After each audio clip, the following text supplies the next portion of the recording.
Bienvenido a una sesión más de Curso de Milagros. Como recordarás, estamos en nuestra semana número 15, que corresponde al día 10 de abril.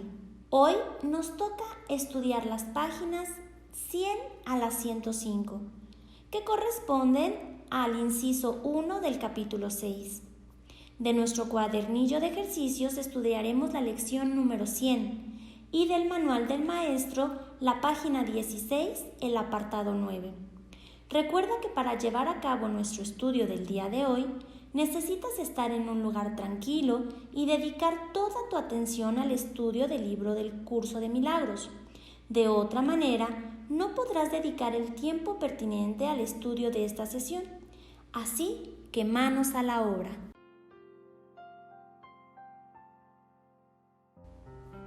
Capítulo 6, inciso 1. El mensaje de la crucifixión. Para los efectos del aprendizaje, examinemos de nuevo la crucifixión. No hice hincapié en ella anteriormente debido a las temibles connotaciones que quizá tengas asociada con ella. Lo único que se ha subrayado hasta ahora es que no fue una forma de castigo. No obstante, no se puede explicar nada utilizando exclusivamente términos negativos. Existe una interpretación constructiva de la crucifixión que está totalmente desprovista de miedo y que por lo tanto es totalmente benévola en cuanto a lo que enseñanza si se entiende debidamente. La crucifixión no es más que un ejemplo extremo. Su valor, al igual que el valor de cualquier otro recurso de enseñanza, reside únicamente en la clase de aprendizaje que facilita. Se puede entender y se ha entendido incorrectamente. Ello se debe únicamente al hecho de que los temerosos tienden a percibir con miedo. Ya te dije que siempre puedes recurrir a mí para compartir mi decisión y de ese modo hacerla más firme. Te dije también que la crucifixión fue la última jornada inútil que la filiación tuvo que emprender y que para todo aquel que la entienda representa la manera de liberarse del miedo. Aunque antes solo hice hincapié en la resurrección, no aclaré entonces el propósito de la crucifixión y la manera en que ésta, de hecho, condujo a la resurrección. Este propósito, no obstante, tiene una aportación muy concreta que hacer a tu propia vida y te ayudará a comprender tu propio papel como maestro si así lo examinas sin miedo. Es probable que hayas estado reaccionando durante muchos años como si estuvieses crucificado. Esta es una marcada tendencia de los que creen estar separados, que siempre se niegan a examinar lo que han hecho a sí mismos. La proyección implica ira, la ira alienta la agresión y la agresión fomenta el miedo. El verdadero significado de la crucifixión radica en la aparente intensidad de la agresión cometida por algunos de los hijos de Dios contra otro. Esto, por supuesto, es imposible y se tiene que entender cabalmente que es imposible. De lo contrario, yo no puedo servir de modelo para el aprendizaje. En última instancia, solo el cuerpo puede ser agredido. No cabe duda de que un cuerpo puede agredir a otro y puede incluso destruirlo. Sin embargo, si la destrucción en sí es imposible, cualquier cosa que pueda ser destruida no es real. Su destrucción, por lo tanto, no justifica tu ira. En la medida en que crees que la justifica, estarás aceptando premisas falsas y enseñándoles a otros. El mensaje de la crucifixión fue precisamente enseñar que no es necesario percibir ninguna forma de ataque en la persecución, pues no puedes ser perseguido. Si reaccionas con ira, tienes que estar equiparándote con lo destructible y por lo tanto viéndote a ti mismo de forma demente. He dejado perfectamente claro que soy como tú y que tú eres como yo, pero nuestra igualdad fundamental solo puede demostrarse mediante una decisión conjunta. Eres libre, si así lo eliges, de percibirte a ti mismo como si te estuvieran persiguiendo. Mas cuando eliges reaccionar de esa manera, deberías recordar que yo fui perseguido de acuerdo con el pensar del mundo y que no compartí esa interpretación. Y puesto que no la compartí, no la reforcé. Ofrecí, por consiguiente, una interpretación diferente del ataque que deseo compartir contigo. Si la crees, me ayudarás a enseñarla. Como te dije anteriormente, lo que enseñes es lo que aprenderás. Si reaccionas como si te estuvieran persiguiendo, estarás enseñando persecución. ¿No es esta la lección que el Hijo de Dios debe enseñar si es que ha de alcanzar su propia salvación? Enseña más bien tu perfecta inmunidad, que es la verdad acerca de ti, y date cuenta de que no puedes ser atacada. No trates de protegerla, ya que de lo contrario, creerás que es susceptible de ser atacada. No se te pide ser crucificado, lo cual fue parte de lo que yo aporté como maestro. Se te pide únicamente que sigas mi ejemplo cuando te asalten tentaciones mucho menos extremas de percibir falsamente y que no las aceptes como falsas justificaciones para desatar tu ira. No puede haber justificación para lo injustificable. No creas que la hay ni enseñes que la hay. Recuerda siempre que enseñas lo que crees. Crees lo mismo que yo y llegaremos a ser maestros de igual calibre. Tu resurrección es tu redespertar. Yo soy el modelo del renacimiento, pero el renacimiento en sí no es más que el despuntar en la mente de lo que ya se encuentra en ella. Dios mismo lo puso allí. Por lo tanto, es cierto para siempre. Yo creí en ello y por consiguiente lo acepté como la verdad. Ayúdame a enseñárselo a nuestros hermanos en nombre del reino de Dios. Pero cree primero que es verdad, pues de lo contrario enseñarás mal. Mis hermanos se quedaron dormidos durante la supuesta agonía del huerto, pero yo no pude haberme indignado.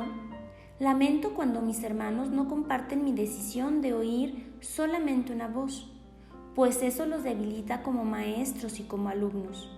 Con todo, sé que no pueden realmente traicionarse a sí mismos ni traicionarme a mí, y que sobre ellos es donde todavía tengo que edificar mi iglesia. No hay ninguna otra alternativa al respecto, porque únicamente tú puedes ser la roca de la iglesia de Dios. Allí donde hay un altar, hay una iglesia, y la presencia del altar es lo que hace que la iglesia sea santa. La iglesia, de no inspirar amor, tiene un altar oculto que no está sirviendo al propósito para el que Dios lo destinó. Tengo que edificar su iglesia sobre ti, porque quienes me aceptan como modelo son literalmente mis discípulos. Los discípulos son seguidores, y si el modelo se sigue, ha elegido evitarles dolor en la relación con todo. Serían ciertamente insensatos si no lo siguiesen. Elegí por tu bien y por el mío demostrar que el ataque más atroz al juicio del ego es irrelevante, tal como el mundo juzga estas cosas, mas no como Dios sabe que son.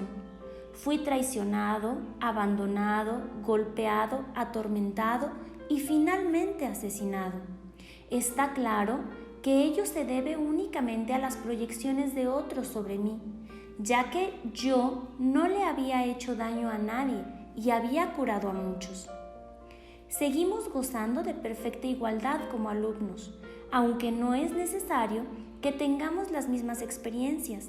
El Espíritu Santo se regocija cuando puedes aprender las mías y valerte de ellas para volver a despertar.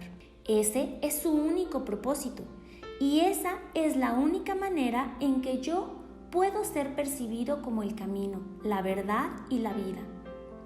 Oír una sola voz nunca implica sacrificio. Por el contrario, si eres capaz de oír al Espíritu Santo en otros, puedes aprender de sus experiencias y beneficiarte de ellas sin tener que experimentarlas directamente tú mismo. Eso se debe a que el Espíritu Santo es uno, y todo aquel que le escucha es conducido inevitablemente a demostrar su camino a todos. Nadie te está persiguiendo, del mismo modo en que nadie me persiguió a mí. No se te pide que repitas mis experiencias, pues el Espíritu Santo, a quien compartimos, hace que eso sea innecesario. Sin embargo, para valerte de mis experiencias de manera constructiva, tienes aún que seguir mi ejemplo con respecto a cómo percibirlas. Mis hermanos, que son también tus hermanos, están constantemente justificando lo injustificable. La única lección que tengo que enseñar, puesto que la aprendí, es que ninguna percepción que esté en desacuerdo con el juicio del Espíritu Santo está jamás justificada. Mi función consistió en demostrar que esto es verdad en un caso extremo, simplemente para que pudiera servir como un instrumento de enseñanza ejemplar para aquellos que en situaciones no tan extremas sienten la tentación de abandonarse a la ira y al ataque. Mi voluntad, junto con la de Dios, es que ninguno de sus hijos sufra.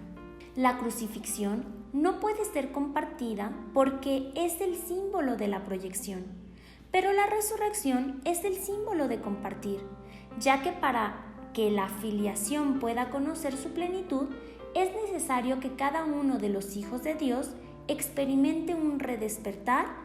Solo esto es conocimiento. El mensaje de la crucifixión es inequívoco. Enseña solamente amor, pues eso es lo que eres. Si interpretas la crucifixión de cualquier otra forma, la estarás usando como un arma de ataque en vez de como la llamada a la paz por la que se concibió. Con frecuencia, los apóstoles la interpretaron erróneamente, por la misma razón que los otros la hacen. Su propio amor imperfecto les hizo ver vulnerables a la proyección y como resultado de su propio miedo, hablaron de la ira de Dios, como el arma de represalia de éste. No pudieron hablar de la crucifixión enteramente sin ira, porque sus propios sentimientos de culpabilidad habían hecho que se sintieran indignados. Esos son algunos de los ejemplos de pensamiento tergiversado del Nuevo Testamento. Si bien su evangelio es en realidad únicamente el mensaje del amor, si los apóstoles no se hubieran sentido culpables, nunca me habrían podido atribuir expresiones tales como «no he venido a sembrar paz, sino espadas».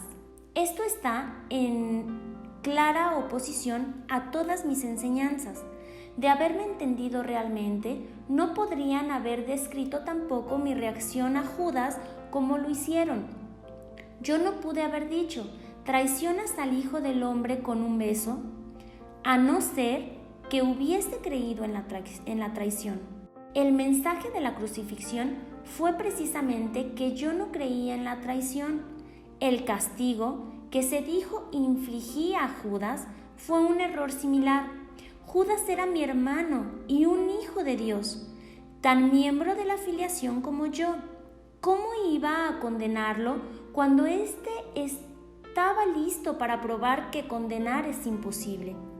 Cuando leas las enseñanzas de los apóstoles, recuerda que les dije que había muchas cosas que ellos no entenderían sino hasta mucho después, porque en aquel entonces aún no estaban completamente listos para seguirme. No quiero que dejes que se infiltre ningún vestigio de miedo en el sistema de pensamiento hacia el que te estoy guiando. No ando en busca de mártires, sino de maestros. Nadie es castigado por sus pecados y los hijos de Dios no son pecadores.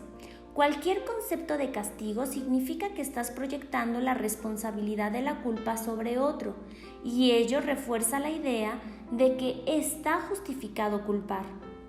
El resultado es una lección acerca de cómo culpar, pues todo comportamiento enseña las creencias que lo motivan.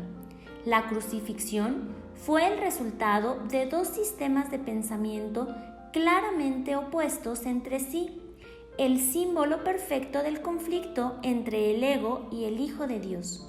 Este conflicto parece ser igualmente real ahora, y lo que enseña tiene que aprenderse ahora tal como se tuvo que aprender entonces. Yo no necesito gratitud, pero tú necesitas desarrollar tu mermada capacidad de estar agradecido y no podrás apreciar a Dios. Él no necesita que lo aprecies, pero tú sí. No se puede amar lo que no se aprecia, pues el miedo hace que sea imposible apreciar nada. Cuando tienes miedo de lo que eres, no lo aprecias y por lo tanto lo rechazas. Como resultado de ello, enseñas rechazo. El poder de los hijos de Dios está presente todo el tiempo porque fueron creados para ser creadores. La influencia que ejercen unos sobre otros es ilimitada y tiene que usarse para la salvación conjunta. Cada uno de ellos tiene que aprender a enseñar que ninguna forma de rechazo tiene sentido. La separación es la noción del rechazo. Mientras sigas enseñando esto, lo seguirás creyendo. No es así como Dios piensa y tú tienes que pensar como Él si es que has de volver a conocerlo. Recuerda que el Espíritu Santo es el vínculo de comunicación entre Dios el Padre y sus hijos separados. Si escuchasen su voz, sabrías que tú no puedes herir ni ser herido y que son muchos los que necesitan tu bendición para poder oír esto por sí mismos. Cuando solo percibas esa necesidad en ellos y no respondas a ninguna otra, habrás aprendido de mí y estarás tan deseoso de compartir lo que has aprendido como lo estoy yo. Lección 100. Mi papel en el plan de Dios para la salvación es esencial. Del mismo modo en que el Hijo de Dios completa a su Padre, así también tu papel en el plan de tu Padre completa dicho plan. La salvación tiene que invertir la descabellada creencia en pensamientos y cuerpos separados, que viven vidas separadas y siguen caminos diferentes. Cuando mentes separadas comparten una sola función, se unen a un único propósito, pues cada una de ellas es igualmente esencial para todas las demás. La voluntad de Dios para ti es perfecta felicidad. ¿Por qué habrías de querer ir en contra de su voluntad? El papel que ha reservado para ti en el desarrollo de su plan se te da para que puedas ser restituido a lo que Él dispone. Este papel es tan esencial para su plan como para tu felicidad. Tu dicha tiene que ser total para que aquellos a los que Él te envía puedan entender su plan. Ellos verán su función en tu luminoso semblante y oirán a Dios llamándoles en tu risa feliz. Los mensajeros de Dios rebosan de dicha y su júbilo sana todo pesar y desesperación. Los mensajeros de Dios rebosan de dicha y su júbilo sana todo pesar y desesperación. Son la prueba de que lo que la voluntad de Dios dispone es perfecta felicidad para todos los que aceptan los regalos de su Padre como propios. Hoy no nos permitiremos estar tristes, pues en tal caso no estaríamos asumiendo el papel que tan esencial es para el plan de Dios y para nuestra visión. La tristeza es señal de que prefieres desempeñar otro papel en vez del que Dios te encomendó. Y así no le muestras al mundo cuán grande es la felicidad que Él dispone para ti y por consiguiente no reconoces que ya dispones de ella. Hoy vamos a tratar de comprender que la dicha es nuestra función aquí. Si estás triste, no solo no estarás cumpliendo tu función, sino que estarás privándote a ti mismo y al mundo entero de ella. Dios te pide que seas feliz para que el mundo pueda ver cuánto ama a su Hijo y que su voluntad es que ningún pesar menoscabe su dicha ni que ningún miedo lo acose y perturbe su paz. Hoy eres el mensajero de Dios. Brinda su felicidad a todo aquel que contemplas y su paz a todo aquel que al contemplarte ve su mensaje en tu feliz semblante. Hoy nos prepararemos para esto durante las sesiones de práctica de 5 minutos, dejando que la felicidad brote en nosotros tal como dispone la voluntad de nuestro Padre y la nuestra. Comienza los ejercicios con el pensamiento que la idea de hoy presenta. Luego comprende que tu papel es ser feliz. Esto es lo único que se te pide a ti o a cualquiera que desee ocupar el lugar que le corresponde entre los mensajeros de Dios. Piensa en lo que esto significa. Estaba ciertamente equivocado al creer que se te estaba exigiendo algún sacrificio. De acuerdo con el plan de Dios, tan solo puedes recibir y nunca perder nada, hacer sacrificio alguno o morir. Tratemos ahora de encontrar esa dicha que nos demuestra a otros, así como a todo el mundo, lo que la voluntad de Dios dispone para nosotros. Tu función es encontrarla aquí y encontrarla ahora. Para eso veniste. Ojalá que hoy sea el día en el que lo logres. Busca en lo más profundo de ti, sin dejarte desanimar por pensamientos pueriles y metas absurdas que pasarás a lo largo según asciendas para encontrarte con el Cristo en ti. Él estará allí y tú puedes llegar hasta Él ahora. ¿Qué otra cosa preferirías contemplar en el lugar de aquel que aguarda para que tú lo contemples? ¿Qué pensamiento pueril podría detenerte? ¿Qué meta absurda podría impedirte triunfar cuando es Dios mismo quien te llama? Él estará allí. Eres esencial en su plan.